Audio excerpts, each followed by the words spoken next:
Hey people, what's good? It's Cynthia Loren. So today I want to talk to you guys about certain things you might be doing that you don't even know that is stalling your fitness goal or your health goal. Whatever it is, like cleansing, weight loss, or even weight gain, and to cleanse your energy and all that good stuff. Okay, number one, do you use deodorant? Look at it. Is it an anti-perspirant? If it is, stop it. Throw it out. Seriously, why do we have hair in our body? It's to help us get rid of toxins and all those oils and all those. It's a way to let the toxin out when we sweat. So that's why many people under the armpit would have hair. We shave it off, right? Or we wax it or whatever. And a lot of people like, oh, I don't want to sweat, but sweating is actually a good thing. And antiperspirant, what it does is it clogs those pores, and these two are the largest lymph node. So all those toxins and stuff, it sweats out of the armpit. You're blocking it. So what happens when you block something? It retains in your body.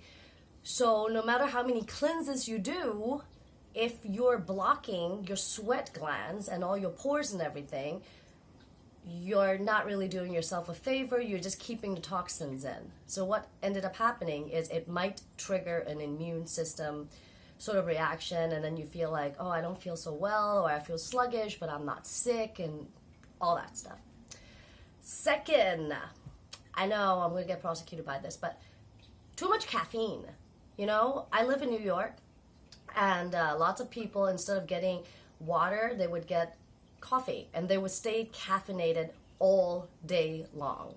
So if you're in a ketogenic diet or you want to get rid of toxins, coffees are great for you. It is. But try to have the coffee before 2 p.m. or 3 p.m. And limit it to only like 2 of these cups, I mean, this is a really big cup. Look at my face and look at this, right? 2 of these cups are really enough. And when you choose coffee, always opt for organic.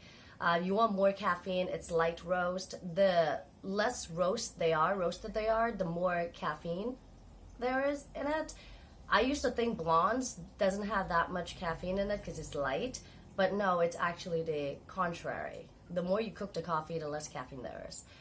So coffee will stall your ketosis situation. If you're in ketosis and you're like, why am I not in ketosis? I mean, I'm in a ketogenic diet. Why am I not in ketosis, right? That could be the caffeine. And caffeine does dehydrate you.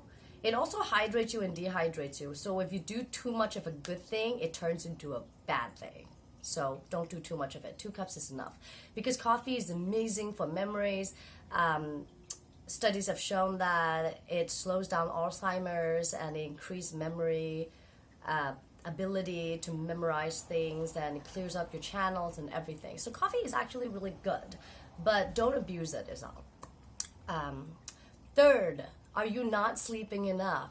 A lot of people, they put sleep as not the priority. The phrase like, oh, I'll sleep when I'm dead. It's like, no, you won't sleep when you're dead, because when you're dead, you're dead. But anyway, sleep. At least have 7 to 9 hours of sleep. A lot of people tell me, how do you sleep so much? Like, you don't have time. You have 24 hours. And if you have time to go out with your friends, you have time to drink, you have time to watch TV, you definitely have time to sleep. What happens when you sleep? When you sleep, your digestive system shuts down a little bit, so it goes into a temporary, like a sleep stage. And for the rest of the body, it's working. It's helping you detox.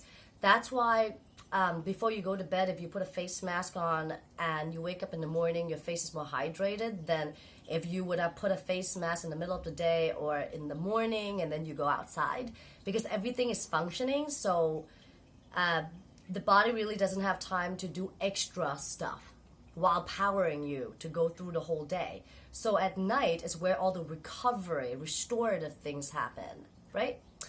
So sleep for 7 to 9 hours, and if you go, well, that's a lot. Off for 7 hours. You don't have to sleep for 9 hours. 7 hours is enough. If you go to bed by 10, you can wake up by 6. If you don't want to wake up at 6, you want to wake up at 7, go to bed at 12. that's late enough, right? How late do you want to sleep? And have a regular sleep cycle if you can, because then your body would know, oh, this is the time to shut down a little bit so the system works better. Another thing that number four number four is your stress level. So if you're looking to lose weight or to make your skin more clear, less stressed out and everything, well, yeah, it's kind of a conundrum where if you're stressed, you release more stress hormones, and then you get more stress because you're stressed. So what ended up happening is when you're stressed out, your body releases this hormone called cortisol. And I'm a yoga teacher, so a lot of asanas and a lot of Pilates fusion. I do a lot of fusion stuff, Pilates fusion, dance fusion, and a lot of meditation.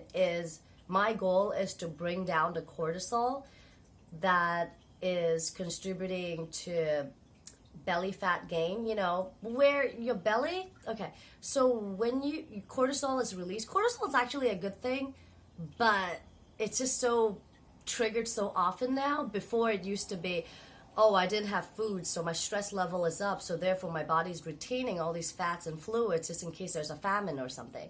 But now the fight and flight reaction and response is, oh gosh, I have a deadline I need to submit, or I got this audition, oh my gosh, or I have so many things to do. And then it goes into this fight or flight situation, and it's not really good for you because your heart started pumping and everything just go downhill, as if your body's screaming like, stop, please, whatever you're doing, stop it, but cortisol is out. Think about cortisol as the army to defeat stress, but by doing that, it's storing more fat, which mentally and physically makes you more stressed, because your goal is to lose that weight or to be more fit or not have stomach problems and not have this headaches and I can't sleep and all that stuff, But when the cortisol level is up, it kind of messes with you. So even though if you are previously in ketosis, you got so stressed it kicks you out of ketosis. I talk a lot about ketogenic diet because I've been doing ketogenic diet for a while now, and it's one of the lifestyle that works. And I pair it with Ayurvedic way of eating because I'm Pitta Vata. So there's a lot of things that I eat and I don't eat, and I still can fit into a ketogenic diet. It's a high fat, moderate carbs, and it's low carbs, high fat, and moderate protein. And I don't really eat meat that often. Once in a while, maybe some fish or some sashimi or something, but I mainly plant-based. So it's coconut oil. It's, oh my gosh, the MCT oil with CBD, so good. And it has a cinnamon flavor. I'll make a video about that later. But you have to be less stressed. How do you get less stressed when you're stressed? And bring down those hormones is by physical activity, but don't do it too much, because if you do it too much, then it also has the response of fight and flight when you do it too much. Do it moderately. 30 minutes of cardio is enough. An hour of yoga, hour and 15, 2 hours of yoga, definitely enough, right?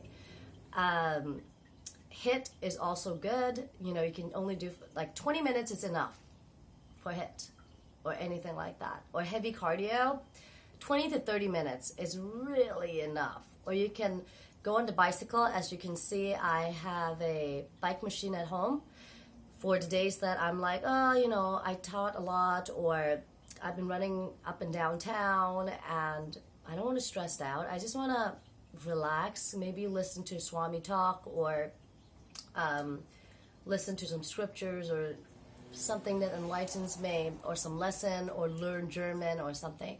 I'll pull my bike out and I'll put my headphones on and just lightly bike. Sometimes I won't even sweat. But when you get rid of that notion of I need to be fit, I need to lose weight, oh my God, it's like screaming at the audience, please watch my video, oh my God, if you don't, I'll die, that kind of thing. You're screaming to your body like that, and according to law of attraction, it doesn't work like that. It doesn't. Your body would resist it.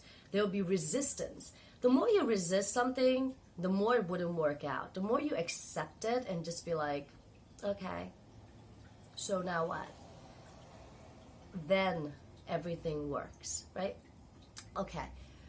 The last thing I want to say is the diet. What are you putting into your body? You might not even know. Okay? So a lot of people buy these juices. Okay, I used to be one of them. I used to be a fruitarian, so I know all about that.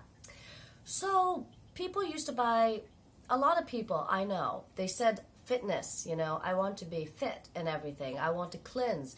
But they buy these juices. That's not a smoothie. I'm not saying like put the whole kale in and then grind it. Those are amazing. But juices, like just juice it. So the only thing that comes out is the sugary part of it. All the fibers are thrown away. Yeah, that. Juicing.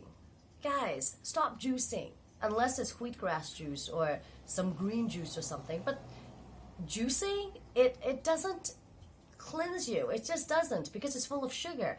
And fructose is 100% metabolized in your liver. So think about that. Your liver have other things to do too. But what ended up happening is you're overloading it, right? So you don't want to overload that. And when you drink juices, all you are doing is drinking the fructose part of it, but you're throwing all the fibers away. So you're not really doing yourself a favor. So other people say, oh, some sugars are good. No, sugar is sugar. When it goes into your body doesn't care. Is it coming from fruits or is it coming from, what is it coming from? Sugar is sugar. The end. Carbs, on the other hand, is different. There are good carbs and there are bad carbs. Good carbs are, okay, so cucumbers have carbs, right? And broccoli and all these like vegetable, they have carbs. But what's amazing about that is those carbs have so much fiber. So if you see carbohydrates, you have to minus the fiber. And once you minus the grams of fiber, it is the net carb, right? And each fiber will burn 7 calories. Ha! Right? So eat plant-based, eat a lot of vegetable. In your plate, it should be mostly vegetable, and if you eat meat, a little bit of meat, like the size of the palm. So look at yourself. Are you doing these things? And if you are, moderate them. And nothing is dire. Life is fun. So do as you wish, But these are just some tips that through studies, through clients, through myself, that I have experienced. So namaste, people, and stay beautiful. And as always, I love you guys.